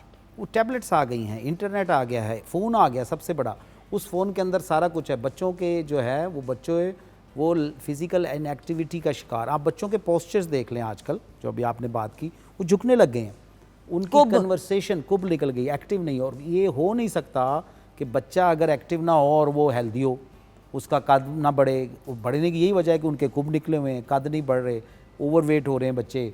और बच्चों का एक साइकोलॉजिकल मसला भी कि उनकी कन्वर्सेशन भी, आपसे गुफ्तगू नहीं करते, वो आइसोलेट होने लग गए हैं, वो सोशल मीडिया के उसमें चले गए हैं। पर देखिए ना डॉक्टर साहब, हम ये सोचते हैं कि इस पे सिर्फ बच्चों के जहन का, इस अमल का सिर्फ बच्चों के जहन पे असर हो रहा है। एक्चुअली इस अमल का बच्चों के जहन, जिस्म, इमोशंस, हर चीज़ के ऊपर असर हो रहा है। बिल्कुल हो रहा है, बिल्कुल हो रहा है। और ये इसको गलत ना लिया करें, जब हम बहुत ज़्यादा बात करते हैं माँ बाप हार्श हो जाते हैं, हमने उसका तरीका ये आजमाया हुआ है कि उसको आप हर चीज़ को ऑर्गेनाइज। भाई फुटबॉल ऑनलाइन नहीं होती, फीफा के सारे फैन हैं, सबने वो गेमें ली, but Hasan has to go play football. हर रोज वो जाता है, 5 डेज अ वीक उसका फुटबॉल होता है लड़के का। नूर का 5 days of the week gymnastics होता है स्कूल के अलावा। ये फिजिकल एक्टिविटी है ही है, साथ में म्यूजिक जी जी, हारमोनियम सीख रहे हैं और साथ में सारे गामा बेसिक सीख रहे हैं दोनों छोटे, और कारी साहब, ये 3 चीज़ें इनकी डेली की हैं। बाकी स्कूल भाग दौड़ अदरवाइज, और डेली घर में भी बाहर हमने ट्री हाउस वगैरह, आपको पता है भैया आपका तो आना जाना है, लॉन मैंने क्यों जैसे तैसे भी करके चीज़ें बेच के क्यों लिया कि भाई अगर बाहर बेचते हुए हम घबराते हैं बच्चों को, तो चलो लॉन में ही बच्चे उछल कूद कर ले और भागते हैं, खेलते हैं डॉग्स के साथ, ये वो। सो डॉक्टर साहब, हमने एक्टिव करना है बच्चों को, किसी ने आसमान से उतर के तो नहीं हमारे बच्चों को एक्टिव करना। हमारे माँ बाप भी हमें कहते थे चलो बाहर निकलो, जाओ बाहर, दिमाग ना खराब करो। वो तो चलो जान छुड़ाने के लिए करते थे, लेकिन बाहर बेचते थे, पूरी शामें हमारी बाहर गुजरती थी डॉक्टर साहब। और लाहौर में हम ब्लेस्ड हैं, और इसके अलावा पाकिस्तान में भी ओपन फील्ड्स हैं, तो पीटीवी तहाँ दुनिया जहान में जा रहा है, तो घर के पास भी जगह होती है। ये सिर्फ प्रायोरिटाइज करने की बात है, बच्चों को आप लेके खुद जाएं, उनके साथ खुद फिजिकल एक्टिव हों। भैया जो लोग पाकिस्तान से बाहर रहते हैं, जी हाँ, सौदा लेने जाते हैं, बिल्कुल जाते हैं, बच्चों को साथ ले जाएं चला के, बिल्कुल चलो एटलीस्ट चल के सौदा लेने चली जाओ, चल के वापस आ जाओ। हर दूसरे नुक्कड़ कोने पे ग्रोसरी स्टोर होता है, ना जाए ना गाड़ी में, साथ जाए, बच्चों को कहे बेटा आपने भी एक बैग उठाना है, मामा भी बैग उठाएंगी। भाई देखिए ठीक है, I understand that working ladies भी होती हैं, 100 चीजें होती हैं, लेकिन अगर हम अपनी जिंदगी की चीजें ऐसे प्लान आउट कर लें कि बच्चे एक्टिव हो जाएं। बाहर बहुत अपॉर्चुनिटीज हैं, बाहर तो इंडोर इतनी चीजें हैं कि बच्चे इंडोर में फिजिकली एक्टिव हो जाते हैं। पाकिस्तान में भी व्यूअर्स इतना सा भी अगर 2 मरले का भी घर है, बिल्कुल है, तो बाहर कोई गली कोई कुछ तो है ना, बिल्कुल है, ये तो नहीं है कि एक घर कहीं आसमान में बना हुआ है, बिल्कुल है, करने को हो सकता है भैया, बिल्कुल हो सकता है उसमें। और मौसम देखें कितना अच्छा आ रहा है, पूरे पाकिस्तान में अब मौसम ऐसा होगा कि लोग बाहर एक्सरसाइज कर सकते हैं, बिल्कुल, कराची में भी, बिल्कुल। और तो भैया आपका मैसेज? मेरा मैसेज यही है कि जैसे आपने कहा कि इसमें अगर आपने जिस मेन टॉपिक जो आज टेंडिनाइटिस था, ये एक नई बीमारियां नहीं है, हम रिकग्नाइज़ कर रहे हैं। आप अच्छी खुराक खाएं, एक्टिव रहें, आप अपनी जो है वो रूटीन की एक्सरसाइज रखें, और prevention is better than care. और मैं एक आखिरी पैगाम आज आप नया लफ्ज़ इस्तेमाल करूँगा, मेरे पास अगर मरीज़ आएगा तो मैं प्रिस्क्रिप्शन पे लिखूँगा exercise is medicine. Thank you very much. Thank you so much भैया, रियली अप्रिशिएटेड। आपसे बात करते हुए को 15 और मैसेजेस आए हैं, लेकिन अब मैं वो इग्नोर कर रही हूँ, क्योंकि आप आते हैं तो बहुत से सवाल उठते हैं, बट आप क्योंकि अगले 2 से 3 हफ्ते हैं अभी लाहौर के अंदर, तो इंशाल्लाह हम आपको फिर से तकलीफ भी देंगे, क्योंकि there are many other topics. क्योंकि डॉक्टर साहब एक चीज़ जो अब आने वाली है, लोग कहते हैं कि जब सर्दियाँ आती हैं तो दर्दें निकलनी शुरू हो जाती हैं, बिल्कुल ऐसे। उसका क्या सलूशन है? लोग सर्दियों में नवंबर से लेके फरवरी तक पाकिस्तान में और सबसे ज़्यादा पंजाब साइड पे और अप नॉर्थ जहाँ पे सर्दी ज़्यादा होती है वहाँ पे बहुत ज़्यादा मेडिसिन पूरा 4-6 महीने लेते हैं। बिल्कुल लेते हैं। उसकी बात मैंने आपसे करनी है next time, thank you very much. क्योंकि this is also viewers a very important thing. जो सारे कहते हैं ना हमारी सर्दियों में गिट्टे गुड़, सर्दियों में ना पुरानी दर्दें निकल आती हैं, तो इसमें कितना को सच है और कितना को ये हमारे दिमाग का खन्नास है, ये भी क्लियर करेंगे नेक्स्ट टाइम डॉक्टर साहब के साथ। अब जहाँ हमने गिट्टे गोडों की बात कर ली है, तो ब्रेक के बाद ये जो स्किन, जो हमारे जिस्म का सबसे बड़ा लिविंग ऑर्गन है, हमारा सर से लेके पाँव तक हम स्किन से कवर्ड हैं व्यूअर्स, तो स्किन का कैसे ख्याल रखें इस पे बात करेंगे ब्रेक के बाद।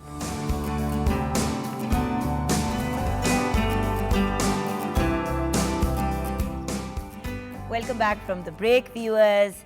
मेरी प्यारी सी बिया आ गई हैं। अब बिया कौन है? Beauty consultant, an expert on anything related to hair, face and the whole body. Skin हमारा सबसे बड़ा ऑर्गन है व्यूअर्स, लेकिन हम अपनी स्किन को सबसे ज़्यादा निगलेक्ट और इग्नोर करते हैं। और हमारी एक मेंटालिटी है, एक सोच है कि स्किन या स्किन केयर सिर्फ ख़वातीन, और वो भी ख़वातीन जो 25+ टाइप की हैं, वो स्किन के रिलेटेड मामलात में इन्वॉल्व होती हैं, और जब एक एज आती है जैसे कि 45-50 तो फिर वो बॉदर ही नहीं करती। अब मैं बात कर रही हूँ जनरली पाकिस्तान में। ऑब्वियसली जो लोग साहिब हैसियत हैं, ज़रा रिच हैं या जिनके पास पैसा ज़्यादा है या ज़रा ज़्यादा कॉन्शियस हैं, वो ज़रा जल्दी ये चीज़ें शुरू कर देते हैं, लेकिन कनेक्ट इसको सिर्फ जनानियों से किया जाता है, यानी कि औरतों से। सो नबीहा बुखारी ज़ीशान हमारे साथ हैं। अस्सलाम वालेकुम। वालेकुम सलाम Jugan, so glad to be here. फिर से आ गए? फिर से नहीं, अब आप आती रहेंगी तो फिर से आ गए, अब आप कहना छोड़ दें। अच्छा ठीक है। बिकॉज लास्ट टाइम लोगों ने आपका सेगमेंट बहुत पसंद किया, उन्होंने कहा एटलीस्ट मैडम ने आके बताया तो कि करना क्या है। हर कोई बोल देता है, लेकिन आपकी लास्ट टाइम की गुफ्तगू में एक बात रह गई थी कि कौन सी चीज़ कैसे लगानी चाहिए। फिर आपने एक्टिव इंग्रेडिएंट्स कहे, लोगों ने मुझे उस पर भी मैसेज किया, तो मैंने ये सब बातें करनी है। सही। उससे पहले क्या स्किन केयर सिर्फ औरत से रिलेटेड होती है, और वो भी एक सर्टन जैसे कि 25 से लेके 45 साल की औरत के लिए होती है? तो इतने प्रोडक्ट्स दुनिया में क्यों बन रहे हैं फिर? इतने प्रोडक्ट्स दुनिया में इसलिए बन रहे हैं कि हमारी स्किन जो है उसको बहुत ज़्यादा अटेंशन चाहिए, चाहे हम मर्द हों, चाहे हम औरत हों, या चाहे हम एक टीनेजर हों या एक बेबी हों। बचपन से सनब्लॉक लगाना शुरू करना चाहिए माओं को, 4 साल की उम्र से, जब बच्चा मॉन्टेसरी जाना शुरू होता है, और इस तरह से उसको फिर आदत हो जाती है। फिर जब वो बड़ा होके एडल्ट बनता है लड़का, तो उसको आदत होती है बचपन से कि उसकी माँ उसको सनब्लॉक लगा के स्कूल भेजती थी।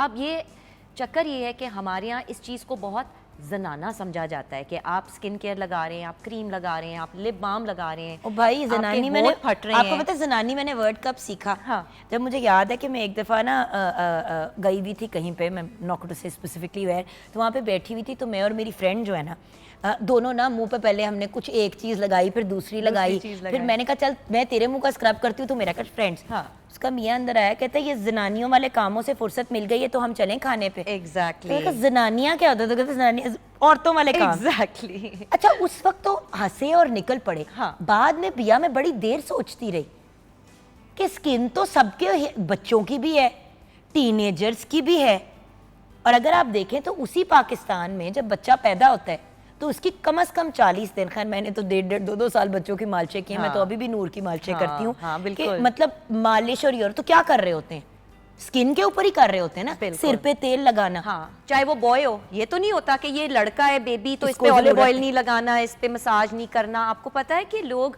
दूध और मलाई का मसाज करते हैं, which is sort of lactic acid है ना। लैक्टिक एसिड क्या होता है?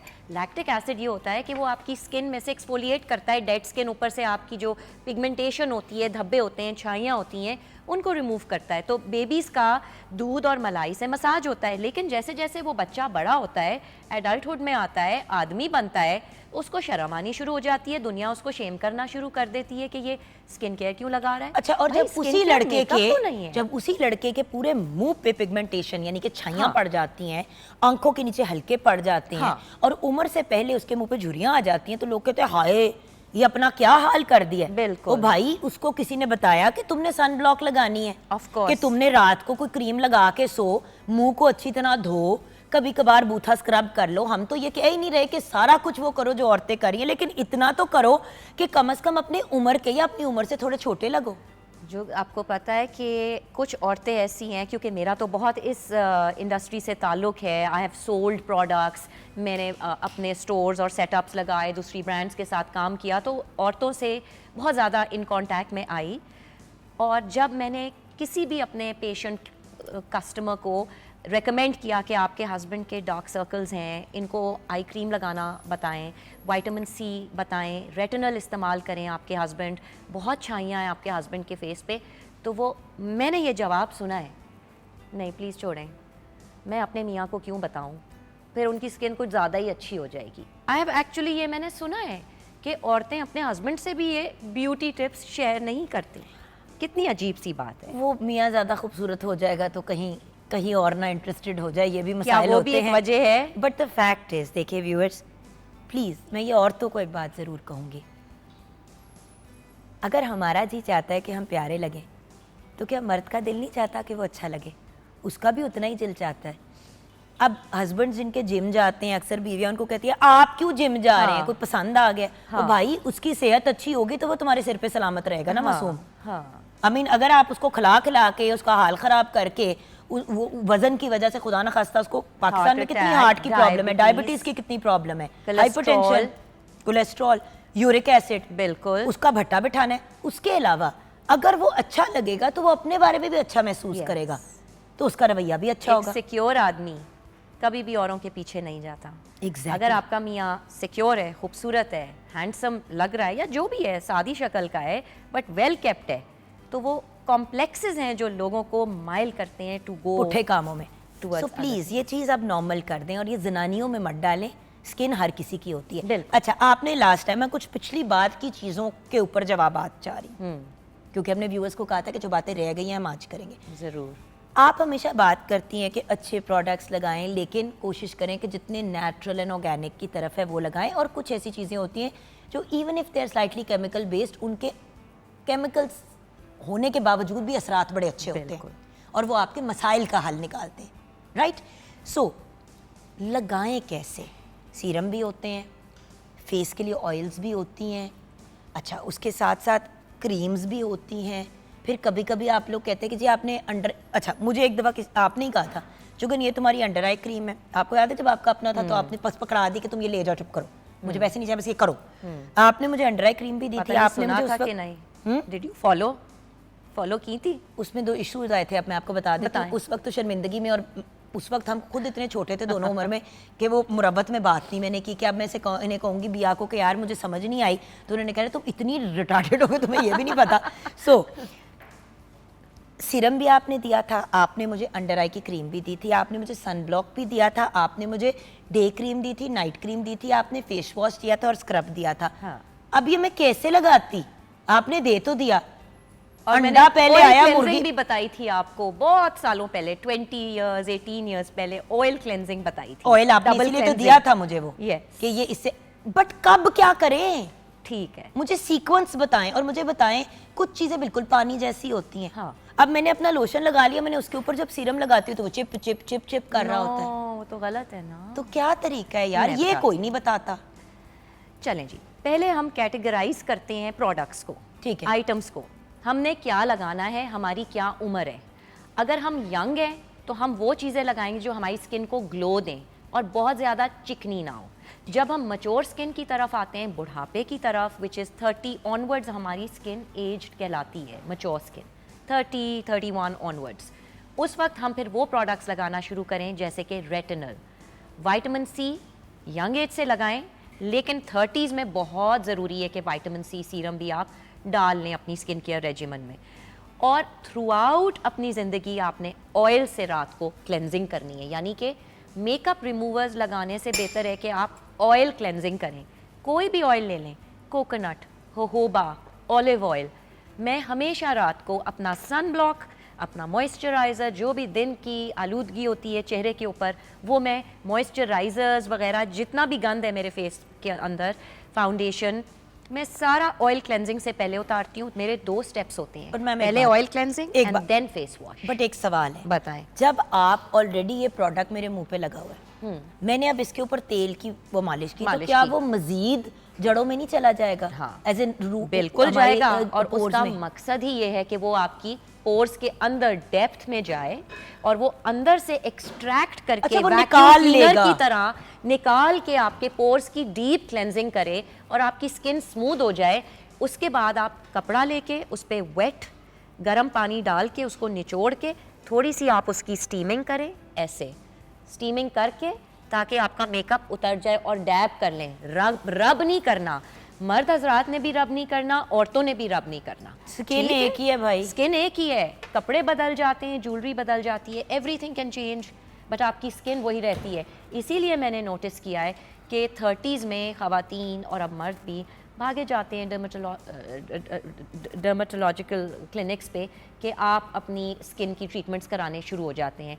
ठीक है, वो भी सही है, मैं किसी चीज़ को निगेट नहीं कर रही, लेकिन अगर आप अपनी स्किन का ख्याल खुद कर लें, सन प्रोटेक्शन करें, सीरम्स लगाएं, रेटिनल लगाएं, रात को ऑयल क्लेंजिंग करें, अपनी स्किन को इम्प्योरिटी से बचाएं, क्ले मास्क लगाएं, बहुत ज़्यादा स्क्रबिंग ना करें। मर्द भी और औरतें भी बहुत ज़्यादा स्क्रब्स, ग्रैन्यूल्स, छोटे छोटे दानों वाले स्क्रब्स ना इस्तेमाल करें। अब मैं आपको रूटीन बता देती हूँ मर्द हजरात की और औरतों की जुगन। आदमी और औरत दोनों की स्किन जो है वो सेंसिटिव हो सकती है। आदमी शेव करते हैं इसलिए उनकी स्किन सेंसिटिव होती है, औरतें बहुत ज़्यादा मेकअप लगाती हैं इसलिए उनकी स्किन सेंसिटिव होती है। डाइट की वजह से भी हमारी स्किन चिकनी, शाइनी, ऑयली हो सकती है जब हम बहुत ऑयली फूड्स खाते हैं, और हमारी स्किन एजिंग की वजह से ड्राई भी हो सकती है। ये बहुत बड़ा एक मसला है। कुछ लोग कहते हैं कि हमारी स्किन में झुर्रियाँ आ रही हैं, लेकिन साथ साथ हमारी स्किन शाइनी भी है। असल में वो शाइनी ऑयली स्किन नहीं होती, झुर्रियाँ आ रही होती हैं क्योंकि उनकी स्किन पानी की कमी होती है। जब आपकी स्किन में पानी की कमी हो तो आपकी झुर्रियाँ भी आती हैं और आपकी शाइन भी आती है, क्योंकि आपकी स्किन खुद से तेल प्रोड्यूस करना शुरू हो जाती है। हाँ, ये बात बिल्कुल सच है, आपकी स्किन तेल प्रोड्यूस करती है जब आप उसको मॉइस्चराइज़र और क्रीम और सन प्रोटेक्शन प्रोडक्ट्स नहीं लगाते, तो वो अपना तेल खुद प्रोड्यूस करती है। जब वो अपना तेल खुद प्रोड्यूस करती है तो आप झिझक जाते हैं, पीछे हो जाते हैं और आप मॉइस्चराइज़र्स लगाना छोड़ देते हैं। जब आप मॉइस्चराइज़र लगाना छोड़ते हैं तो आप एक गलत किस्म की साइकिल में पड़ जाते हैं। आपकी स्किन मज़ीद और ड्राई होती है, मज़ीद और डिहाइड्रेटेड होती है, और फिर मज़ीद आपकी स्किन और शाइन और ऑयल प्रोड्यूस करती है। इन सब चीज़ों का क्या इलाज है? फेस को वॉश करें, लेकिन बहुत ज़्यादा रफ़ किस्म के स्क्रब्स के साथ मले ना। ठीक है, अगर आपने स्क्रब लगाना है तो आप गीला करके चेहरे को, ये मर्द और औरतें दोनों फॉलो करें इस टेक्निक को, गीला चेहरा करके स्क्रब हाथ में आप उसको ब्लेंड कर लें और फिर आप उसको हल्के हल्के करके ऐसे लगाएं। आई एरिया और माउथ के ऊपर स्क्रब ज़्यादा ना रब करें और लगाएं भी ना, क्योंकि ये और एरिया सबसे ज्यादा लोग स्क्रब करते हैं आंख को और होंठों को। होंठों को क्यों? देखिए, होंठों के लिए अलग एक स्क्रब होता है, शुगर Lip स्क्रब scrub, होता है, sugar whatever। scrub। और वो भी मैंने आपको कितनी दफा व्यूअर्स कहा है, हवा में हाथ चले जी, लगे feathers ना की क्या तरह। ऐसे करके कि परों मतलब की तरह। परों की तरह, बिकॉज अदरवाइज जब आप ये करते हैं बिल्कुल तो आपने अब डेड फाड़ स्किन देते तो हैं। उतार ली और आपने साथ में खाल भी उधेड़ दी। आपने जब अपनी स्किन को उधेड़ दिया तो वो खुल गई, उसके पोर्स ओपन, जख्म बनने शुरू हो गए। जब आपके पोर्स में जख्म अगर ना भी बने, माइक्रोस्कोपिक अगर आप देखें तो आपके यहाँ पे खड्डे आने शुरू हो गए, जिसको इंग्लिश में कहते हैं टीयर्स। आंसू वाले टीयर्स नहीं, टीयर्स, फटना स्किन का। उसके अंदर जाके बैक्टीरिया बैठता है। जब बैक्टीरिया बैठता है आपकी स्किन के अंदर, आपकी स्किन में एक्नी भी आती है, पिंपल्स आते हैं और शाइनी हो जाती है, क्योंकि तो आपने अपने वर्ड पोर्स को यूज खोल कर रहे दिया हैं। है। आप लोग जो कहते हैं ना, पता नहीं क्या फोड़े निकल रहे हैं मुंह पे, वो फोड़े आप खुद ही निकालते क्योंकि हैं। आपने इतनी स्क्रबिंग की ये सोच के हमारा स्किन जो है वो बिल्कुल चमक जाएगी। एक्चुअली वो चमक जाती है आर्जी तौर पे, लेकिन आपकी स्किन के अंदर जो पोर्स होते हैं वो ज़्यादा खुल जाते हैं, डायलेट हो जाते हैं, यानी कि ऐसे ओपन हो जाते हैं, और फिर आप इनवाइट कर रहे हैं कि बैक्टीरिया और जर्म्स उसके अंदर आके सेटल हो जाए, और फिर आप चले जाते हैं क्लिनिकल प्रोसीजर्स पे, एक्नी प्रोसीजर्स पे, जिसकी वजह से आपकी स्किन पतली होना शुरू हो जाती है। आपको पता है आपकी स्किन एक स्पंज की तरह है, जितना उसको ऊपर से आप मांझा लगाएंगे आपका स्पंज कम होता जाएगा, और इसीलिए 50 पे आपकी स्किन बहुत पतली हो जाती है पतली और तो हो सैग जाती है, और लेकिन ढलक लमक सी जाती है, और अजीब सी हो जाती है, जैसे कि एक नेचुरल होती है ना, जब आप अपने हाथ लगाते हैं फेस को तो एक प्लम्पनेस होती है। एग्जैक्टली हर किसी को होता है मुंह पतला हो जाए, भाई कभी कभी इतना पतला मुंह हो जाता है क्योंकि आपने सारा कोलेजन ख़त्म कर लिया होता है और रगड़ रगड़ के स्किन पतली कर ली होती है कि फिर इंसान जवानी में ही बुजुर्ग लगना शुरू हो जाता है। ब्रेक की तरफ जाएंगे, ब्रेक के बाद जब वापस आएंगे तो नबिया अब हमें स्टेप बाय स्टेप बताएंगी कि जब आप अपनी स्किन केयर रूटीन करते हैं तो कौन सी चीज़ कब कैसे और क्यों, और ये एक्टिव इंग्रेडिएंट्स क्या होते हैं, इसके बारे में जानना बहुत ज़रूरी है क्योंकि आजकल बहुत बात हो रही है एक्टिव इंग्रेडिएंट, तो भाई होते क्या हैं, एक्टिव क्या, वो एक्सरसाइज करते हैं। ब्रेक के बाद डिस्कस करेंगे। so funny.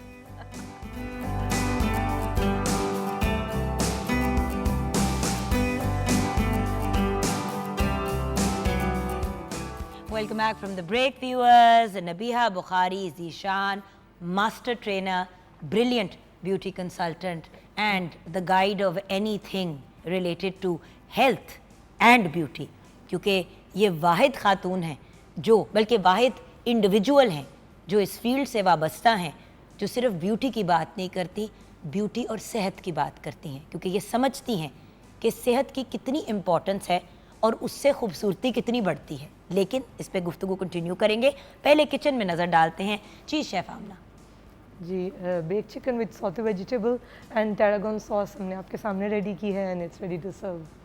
अब वही वाली बात है ना कि व्यूअर्स, आज हमने बेसिकली हेल्थ की बात की, हमने अपनी हड्डियों की बात की, हमने बात की कि हम अपने आप को फिज़िकली कैसे ब्यूटीफाई कर सकते हैं, लेकिन खुराक का बड़ा सीरियस अमल दखल होता है। अभी ब्रेक से पहले मैम यही हमारे साथ शेयर कर रही थी कि पानी का कितना वैल्यू है, पानी की कितनी इंपॉर्टेंस है। लास्ट टाइम आई तो उन्होंने हमें सोने के ऊपर कितना ज़्यादा गाइड किया और खुराक पे भी गाइड किया। शुगर नहीं खानी चाहिए, शुगर नहीं खानी, नमक नहीं खाना चाहिए, पफीनेस हो जाती है। अच्छा, लेकिन हम ये बात नहीं अभी करेंगे, ये एक और टॉपिक है। हमने बात करनी है एप्लीकेशन की। और ये टू मेनी क्वेश्चंस, हाँ? इतने सवाल पूछ लेती मैं है क्या एक शो के अंदर। अभी भी आपको मैं अपना फ़ोन दे देती हूँ, आप व्हाट्सएप पे खुद ही जवाब दे दें। जो लोग बार बार पूछे, व्हाट्सएप कर रहे हैं, मेरे पर्सनल उस पे, मेरे इंस्टाग्राम पे मुझे डीएम कर रहे हैं, मुझे बताऊँ मैं क्या करूँ। हाँ। उनको भी नहीं इग्नोर कर सकती और जो सवाल पूछने हैं वो भी पूछने हैं। और मुझे भी नहीं इग्नोर कर सकती। आपको तो कर ही नहीं सकते ना, आप हमारी मास्टर ट्रेनर हैं। अच्छा, तो ये बताइए मैम कि अब लगाना कैसे। मैम इज्जत दे रही हूँ, जान पहली प्लीज दफा, ऐसे ना जान करें। पहली दफा इज्जत दे रही हूँ, नहीं, ऐसे ना करें। ले लो 2 मिनट के लिए ले नहीं, लो। मुझे इज्जत। गवारा तो मैं नहीं, फौरन ही वापस नहीं, ले मुझे लूँगी। रास नहीं आएगी। So tell me my darling, अच्छा क्या कैसे लगाना है, ठीक है। और टेक्सचर्स भी प्लीज आपने समझाना। पूछा था कि एक्टिव इंग्रेडिएंट्स क्या होते हैं, तो मैं वहां से अपनी डिस्कशन शुरू करूंगी जहां हमने छोड़ी थी। ठीक है। सो बेसिकली हम अपनी स्किन की टेक केयर करते हैं 3 तरीकों से। एक होती है मुस्तकिल मिजाजी, जिसमें हम अपना मॉइस्चराइज़र लगाएं, सनब्लॉक लगाएं और रात को ख़ास तौर पे अपनी स्किन की क्लेंजिंग करें ठीक तरीके से। ये हो गई पहला स्टेप। दूसरा स्टेप होता है कि हम अपनी नींद पूरी करें, और तीसरा जो सबसे ज़रूरी है, जो कि आजकल हमारे इस दौर में बहुत इम्पॉर्टेंट हो गया है, वो है एक्टिव इंग्रेडिएंट्स का इस्तेमाल। एक्टिव इंग्रेडिएंट्स क्या होते हैं? एक्टिव इंग्रेडिएंट्स एक्चुअली एक्टिव ही होते हैं, वो एक्टिवली जाके आपकी स्किन में काम करते हैं। एक्टिव इंग्रेडिएंट्स विटामिन से भी बनते हैं, विटामिन B3, विटामिन C जो कि विटामिन C सीरम कहलाता है, और विटामिन A जो कि काफ़ी लोगों को नहीं पता बट वो रेटिनल है। So vitamin C, vitamin E also but not an active ingredient, vitamin A retinal, vitamin C जो कि हम सब लगाते हैं, और एक्टिव इंग्रेडिएंट्स के अंदर अल्फा हाइड्रोक्सी एसिड्स भी आ जाते हैं, AHAs, और उसके साथ साथ BHAs। आई नो मैं बहुत टेक्निकल हो गई हूँ, लेकिन जब आपने शॉपिंग करने जाना है स्किन केयर की प्रोडक्ट्स की, तो आपको एटलीस्ट पता आप होना पढ़े चाहिए तो कि इंग्रेडिएंट क्या लिखे हुए हैं। Exactly. आप 3 विटामिन C की चीजें उठा के ले आएंगे तो स्वाद Exactly. मिट्टी फायदा होना है आपको। आपके एक्टिव इंग्रेडिएंट्स में एक विटामिन A होना चाहिए, जिसको हम कहते हैं नॉर्मल ज़बान में रेटिनल। आपके स्किन केयर के अंदर एक विटामिन C होना चाहिए, जिसको हम नॉर्मल ज़बान में विटामिन C कहते हैं, और आपके एक्टिव इंग्रेडिएंट्स में कोई AHAs होना ज़रूरी है। AHA, remember AHA, it's easy to remember, AHA, इसमें AHA है। एग्जैक्टली। सो AHA ज़रूर करना है लाइफ आहा की है। मैं दस नहीं आना, चुप भी कर जा। अच्छा ओके। AHA लग रहा है जैसे तो सहेलियां गप्पे लगा रही ते है। होर की है, पंजाब तो है ना। इतनी आती है इसको पंजाबी, अच्छा, इतनी मुझे आती भी नहीं है। आती पर हाँ, आ गई बस है। इतनी क्या थी, रह हाँ। रहे के AHA no I love Sindhis and Balochis and everyone, okay? No, no, Disclaimer. but being Punjabis, हमारी I'm Punjabi. not even a Punjabi fully. What are you? What am I? Yes. Human? Huh? Human No. on weekends and holidays? I'm half Punjabi हाँ. and I'm very proudly half Urdu speaking from India. So am I. My mother belonged to Dehradun. तो मैं बड़े proudly कहती हूँ कि मैं Urdu speaking भी हूँ क्योंकि I am उनमें also, by the way, बहुत from my तरीका होता dad's है। side, Urdu speaking, then Punjabi from my mom's Of side. course I know So that. you and I are both little mixed sushis. Little mix and that's why we are a bit mad And a bit- because वो कुछ ना hybrid के अंदर कुछ Confusion आ जाती है। cells break down हो अच्छा गए। वापस Oh, sorry. वापस skin इसके बाद में बात करेंगे। बात करें। एक्टिव इंग्रेडिएंट्स में विटामिन सी होना ज़रूरी है, विटामिन ए होना ज़रूरी है, रेटिनल जिसको कहते हैं विटामिन ए को, और आहा अल्फा हाइड्रोक्सी एसिड। आहा मीन्स इट डज आहा आपके चेहरे पे, आपका चेहरा सडनली ब्राइट हो जाता है। मैं तो उसको इस तरह से लेती हूँ। आहा AHAs आपकी स्किन को ब्राइट करते हैं। उनके अंदर होते हैं ग्लाइकोलिक पील्स जो कि आप आम तौर पे सैलून्स में भी कराते हो, बट मैं प्रेफर करती हूँ कि मैं कोई ग्लाइकोलिक एसिड का प्रोडक्ट घर पे इस्तेमाल करूँ जो शुगर से बनता है। अल्फा हाइड्रोक्सी एसिड्स आपकी स्किन के लिए बहुत ज़रूरी हैं। लैक्टिक एसिड भी होता है उसमें जो दूध से बनता है। उसके अलावा सैलिसिलिक एसिड भी एक किस्म का एक्टिव इंग्रेडिएंट है। वो AHA आहा नहीं है, वो बहा है, बहा है। BHA। हाँ। सो सैलिसिलिक एसिड हर उम्र का इंसान यूज़ कर सकता है, और मर्द हजरात को मैं ख़ास तौर पे ये ताकीद करूँगी कि वो सैलिसिलिक एसिड पूरी ज़िंदगी इस्तेमाल करें। क्यों? क्योंकि मर्दों के पोर्स थोड़े एनलार्ज्ड होते हैं, क्योंकि मर्द धूप से भी ज़्यादा एक्सपोज्ड होते हैं। हमारी पॉपुलेशन में बहुत सारे आदमी मोटर बाइक्स पे होते हैं, एक्सपोजर उनका सूरज से ज़्यादा होता है, उनके पोर्स खुल जाते हैं, डायलेट हो जाते हैं। होता ही है कि जब आपके पोर्स डायलेट हो जाते हैं आपको सनब्लॉक लगाना भी ज़रूरी है, और एक दफ़ा रात को सैलिसिलिक एसिड फेस वॉश से मुंह धो लें, या कोई मॉइस्चराइज़र ऐसा यूज़ करें रात के वक्त जिसमें सैलिसिलिक एसिड हो। और ये ही बाय द और ये भी वे एक active सर पे भी ingredient। लगाया जाता है। सैलिसिलिक एसिड का शैम्पू भी होता है बिल्कुल, जो for जब आपके dandruff। सर के ऊपर डर्मेटाइटिस हो जाता है या बहुत ज्यादा आपके सर के ऊपर डैंड्रफ का फ्लेकीनेस इशू हो हो जाता जाती है। है और आपकी ड्राइनेस हो जाती है। तो बिल्कुल आपने बड़ा अच्छा पॉइंट पुट इन किया कि सैलिसिलिक एसिड बेसिकली आपकी स्किन की ऊपर की स्किन को एक्सफोलिएट भी करता है और आपके पोर्स के अंदर पेनिट्रेट करके अंदर से सारा बैक्टीरिया को गंद मारता बला है भी निकाल देता और है। बैक्टीरिया भी अब मारता है। गंद बला सिर्फ आदमियों के चेहरे पे नहीं होता, और ना ही सिर्फ औरतों के चेहरे पे मेकअप होता है। आदमी पूरा दिन की आलूदगी में जब बाहर घूमते हैं जुगन, और वो घर आते हैं, उनका चेहरा बिल्कुल डार्क हुआ होता है। उन बेचारों को कोई ये नहीं कहता कि आप भी अपना face wash salicylic acid use कर लें। विटामिन सी के फेस वॉशेस होते हैं। हाइलुरोनिक एसिड भी एक किस्म का एक्टिव इंग्रेडिएंट है। अब हम आ जाते हैं हाइलुरोनिक एसिड पे। पहले हमने किया vitamin A retinal, vitamin C serum, उसके बाद हमने आहा की बात की, अल्फा हाइड्रोक्सी एसिड्स, फिर बाहा की बात की, सैलिसिलिक एसिड। ये तमाम एक्टिव इंग्रेडिएंट्स हैं। फिर हमारे एक्टिव इंग्रेडिएंट्स में जो लास्ट बट नॉट लीस्ट जिसको कहा जाता है बहुत ज़रूरी है, हाइलुरोनिक एसिड। आपने बहुत सुना होगा आजकल HA इंस्टाग्राम, फेसबुक के ऊपर HA serum. Exactly, HA serum. Hyaluronic acid क्या होता है? हाइलुरोनिक एसिड एक किस्म की जेल है, गूदा है, जो हमारी स्किन में होता है जब हम पैदा होते हैं। But as we age hyaluronic acid deficit, कमी आ जाती है हमारी स्किन में, और जब हम बेबी होते हैं तो हमारे गाल भी बड़े जूसी होते हैं, like your babies all of them. और जब हम बड़े होते हैं तो हमारे जूसीनेस ख़त्म हो जाती है, क्योंकि हाइलुरोनिक एसिड जो कि हमारी स्किन में पाया जाता है वो कम हो जाता है। हाइलुरोनिक एसिड हमेशा गीले चेहरे पे लगाएं। ये एक वाहिद ऐसा एक्टिव इंग्रेडिएंट है जो गीले चेहरे पे लगता है जुगन, बिकॉज ये अपने इर्द गिर्द के माहौल से मॉइस्चर को सक इन करके आपके चेहरे को मॉइस्चर प्रोवाइड करता है, मुहैया करता है। अगर आप हाइलुरोनिक एसिड सर्दियों में लगाएं, मेक श्योर कि आप उसको ऑलरेडी मॉइस्चराइज स्किन के ऊपर लगाएं, क्रीम लगा के लगाएं या गीले चेहरे पे लगाएं, ठीक है। ताकि वो बाहर से जब सक इन करे मॉइस्चर तो वो मजीद आपकी स्किन को ड्राई ना कर दे। ओके, ये पहला लेयर हो गया। ये भी एक्टिव इंग्रेडिएंट है। हाँ जी, ये पहला लेयर हो गया सीरम्स का। हाइलुरोनिक एसिड लगाएं गीले चेहरे पे सबसे पहले। ठीक है। सेकंड, विटामिन सी सीरम लगाएं, ठीक है। हाइलुरोनिक एसिड के ऊपर, ठीक है। That's it. 2 चीजें काफी हैं व्यूअर्स। अच्छा ये हो गया, अगला स्टेप क्या है? मॉइस्चराइजर आता है, अगला स्टेप मॉइस्चराइजर है। अब आप आ अच्छा जाएं अब पहले मुझे आई क्रीम का भी बताया कि आई क्रीम साथ ही लगे? सबसे एंड में। आई क्रीम सबसे एंड में लगती है, क्यों? हाय क्योंकि अल्लाह, आई क्रीम मैं तो सबसे सभी heavy उल्टा होती करती है, रही हूँ। थिक होती है, यू नो। आई क्रीम बड़ी हैवी होती है जब आप लगाते हैं, इट्स वेरी थिक। तो जब आप उसको ऐसे करके यहाँ पे ब्लेंड कर देते हैं, वो फैल जाएगी, क्योंकि आई क्रीम लगाने के बाद अगर आप मॉइस्चराइजर लगाएंगे तो आप क्या कर रही हो? आप सारी आई क्रीम को फैला रही हो अपने चेहरे ओके सो पे। एंड में लगेगी लाइक अ हाइलाइटर। बस ठीक है, समझ ऐसे। आ गई। तो सबसे पहले हमने सीरम लगाया, फिर हमने मॉइस्चराइजर लगाया, उसके बाद सीरम, मॉइस्चराइजर, आई क्रीम और सन ब्लॉक दिन में सन ब्लॉक, और उसके ऊपर आप अपना फाउंडेशन और मेकअप लगा के पाउडर इन कर लें, सेट इन कर लें। अगर आपने पाउडर लगाना है रात के वक्त, अगेन वही स्टेप, आपने हाइलुरोनिक एसिड लगाया, आपने एक्टिव सीरम लगाया, कोई अपना आप नायासिनामाइड लगा लें रात के वक्त, इट्स अमेजिंग। नायासिनामाइड व्यूअर्स आप लोग ज़रूर यूज़ करने की कोशिश करें, क्योंकि नायासिनामाइड बाकी सारे एक्टिव इंग्रेडिएंट से सबसे जेंटल है, यानी कि वो आपकी स्किन को कोई नुकसान नहीं दे सकता।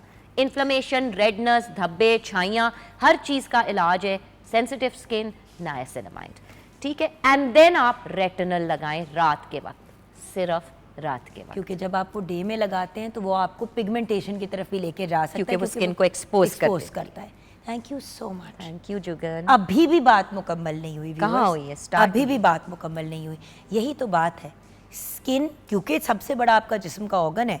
और बाय द वे मैं चाहूँगी कि नबिया के साथ हम सिर्फ फेस की हद तक बात ना करें, एक दिन हम सिर्फ गर्दन पे बात करेंगे, क्योंकि बहुत सी खवातीन ये कर लेती हैं, ये भूल जाती हैं। ये सारी चीज़ें जो मैम ने बताई हैं, ये फेस टू नेक जानी है, ये सिर्फ ये नहीं होनी। एक्टिव इंग्रेडिएंट्स आप गर्दन पे भी लगाएं। बिल्कुल, यहाँ पे शो ख़त्म करना है क्योंकि बिल्कुल वक्त मुकम्मल हो गया। लेकिन नेक, डिफरेंट एरियाज जो हमारे डार्क हो जाते हैं, बॉडी के नीज हो जाती हैं, एल्बोज, इस पे भी बात करेंगे, बालों पे स्पेसिफिकली बात करेंगे, लेकिन आगे जाके। सो शेफ आमना इलियास का भी शुक्रिया, द ब्रिलियंट मास्टर ट्रेनर नबिया का भी बहुत बहुत शुक्रिया। Thank you Jugan. यहाँ पे शो क्लोज करेंगे। ज़िंदगी रही तो इंशाल्लाह कल फिर मुलाकात होगी। खुदा हाफिज़।